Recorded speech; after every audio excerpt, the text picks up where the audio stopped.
আসসালামু আলাইকুম বন্ধুরা, স্বাগতম বিউটিফুল বাংলাদেশ চ্যানেলে।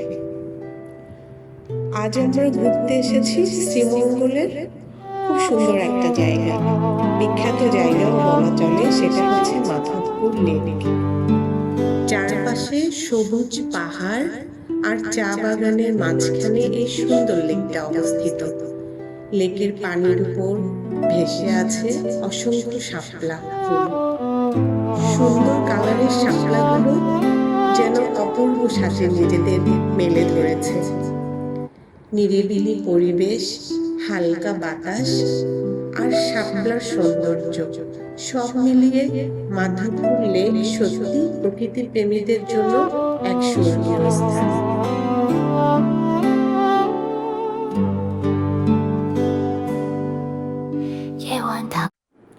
এই অঞ্চলের চা বাগানগুলো বাংলাদেশের চা শিল্পের একটা গুরুত্বপূর্ণ অংশ। সবুজ চা গাছের সারি আর পাহাড়ি পরিবেশ মিলিয়ে এখানে এক অসাধারণ দৃশ্য তৈরি হয়েছে।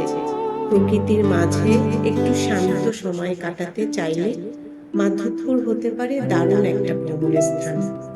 শ্রীমঙ্গলে এলে অবশ্যই এই সুন্দর লেক আর চা বাগান ঘুরে যাবে। চারপাশে সবুজ চা বাগান আর ছোট ছোট পাহাড়ে ঘেরা এই লেক প্রকৃতি প্রেমীদের কাছে সত্যিই অসাধারণ। ভিডিওটা ভালো লাগলে লাইক দিন, কমেন্টস করুন এবং আরো ভ্রমণ ভিডিও পেতে অবশ্যই চ্যানেলটি সাবস্ক্রাইব করুন। সবাইকে অসংখ্য ধন্যবাদ।